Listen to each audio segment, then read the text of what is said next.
Hello, third graders. Welcome to lesson 6.5. We're going to work on exploring geometry problems, measurement, data, and polygons. But first, why don't you make sure you have your whiteboard marker and eraser handy, because I've got a few problems I want you to work on. So we are going to work on reviewing area and perimeter at the beginning of today's lesson. So I want you to sketch and label each rectangle, a 6 by 2 foot rectangle and a 4 by 3 foot rectangle. Record its data and perimeter. So what you'll do is draw a rectangle and label one side.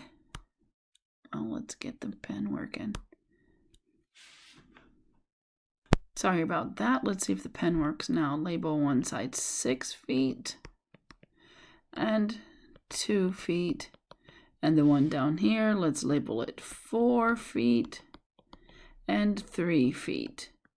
Now I want you to pause the video and I want you to find the perimeter and the area of each rectangle and be ready to share your answers. And go. Okay, now remember, perimeter is the distance all the way around the outside of the shape. So with a rectangle, opposite sides are equal. So if this is 6 feet, then this has to be 6 feet. And if this short side is 2 feet, this has to be 2 feet. So we go ahead and we add these up. Well, I know 6 times 6, or 6 times 2, or 6 plus 6 is 12. And 4 is 2 plus 2. So 12 plus 4 is 16. So the area, or the perimeter, is 16 feet. Okay. Now, to find the area, you remember the area is what's on the inside of the rectangle. So I have my two numbers here, 6 and 2. To find the area, I just need to multiply those together. So 6 times 2 is 12. So the area is 12, not just regular feet, but it's square feet. Okay, let's take a look at the second one. 4 feet by 3 feet. Well, remember, opposite sides are the same. So if I was going to do a number model, I could just go 4 times 2, because there's two sides that are 4 feet, this side and this side. 4 times 2 is 8. And I could go 3 times 2 because this is also going to be 3 feet. So 3 times 2 is 6. And I can add those together and I'm going to get 14. So the perimeter is 14 feet. The area, remember, the number model is going to be 3 times 4 because we're going to multiply those together. 3 times 4 is 12, so my area is 12 square feet. Alrighty, let's try that again with these rectangles. So on your whiteboard, sketch a 4 by 5 rectangle, 4 by 5 yard rectangle, and a 6 and a, this is covered up, 3 by 10. Go ahead and draw those out, label them, see if you can figure out the area and the perimeter of both. All right, for our first one, remember that's a rectangle, so opposite sides are equal. So if I've got one 5-yard side, the other one is the same, so that's going to be 5 times 2 is 10. And then to find the other side, the 6-yard side, for the perimeter, that's also going to be 6 yards, so I can go 6 times 2. Is 12. Add those together and get 22. So the perimeter is 22 yards. Area, I'm just going to take my two numbers and I'm going to multiply those together. 6 times 5. Well, I know that 6 times 5 is 30. So the area is 30 square yards. And this last one down here, okay, so I have 10 times 2 because this side is also going to be 10 yards. That's 20. And I have 3 times 2 because opposite sides are equal. That's also going to be 3 yards. That's going to be 6. Add those together and I'm going to get 26. So my perimeter is 26 yards. To find the area, I'm just going to take those two numbers and multiply those. 3 times 10 is 30. So the area is 30 square yards. Okay. So let's see what's next. All right, this is just going to be a look around your room, whatever room you are in your house right now. Look around the room and find 3 examples of polygons. Now remember, a polygon is a closed figure made up of straight lines. So when I'm looking around, I'm sitting in my kitchen right now and I can see my window. My window looks like this, and then it has a line through it. So I could say that my polygons are rectangles for my window. Okay, what are the characteristics of my polygon? Well, it has 4 sides. It has 4 corners, and we also call those vertices. The sides are straight. My opposite sides are parallel sides, which means they're going to run along the side of each other, but never going to touch. So I could keep extending this and extending this side, and those 2 sides are never going to touch. I could do the same thing for the other sides. If I extend this side of my rectangle and this side, they're never ever going to touch.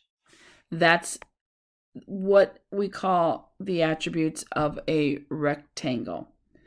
So I'm looking around my house again, and what might I see? I don't have a really strange shapes in my house.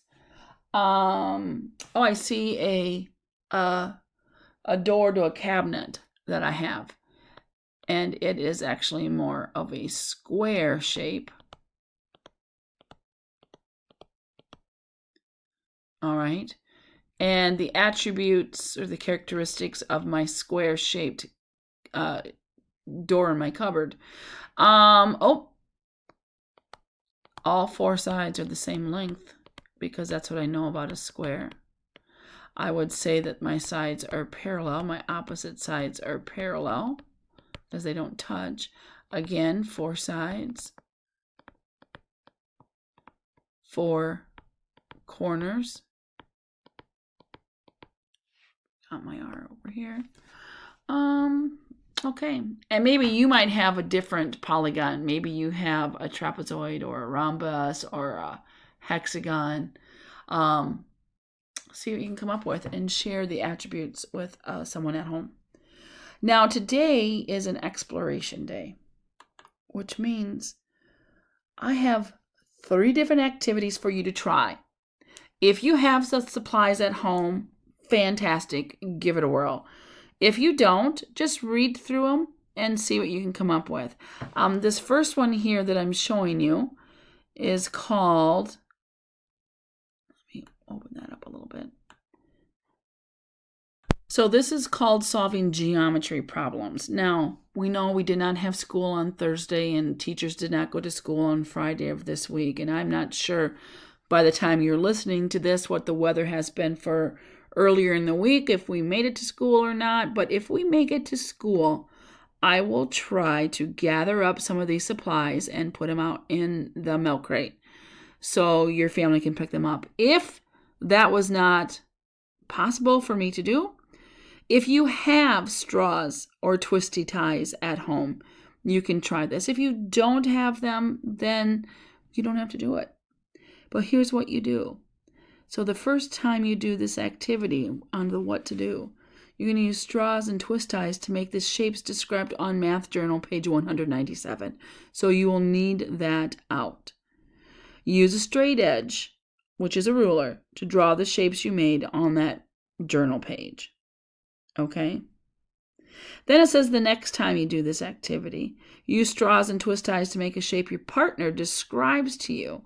Have your partner check that your shape matches that description. So first, do the math book page portion, and then give your partner, somebody at home, all the pieces. Or no, you get the pieces, and your partner is going to say, maybe for this, you will need, this shape has 4 sides.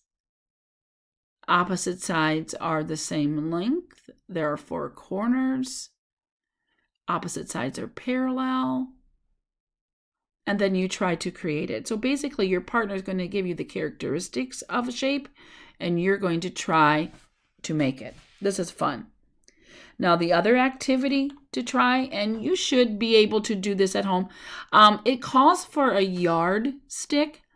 If you don't have a yardstick, maybe you could use a ruler, a 12-inch ruler. If you don't have a 12-inch ruler, maybe you could draw a straight line on a large piece of paper and do it this way. Maybe just talking with somebody at home, you can figure out a way to do this if you don't have a yardstick, but it's kind of fun.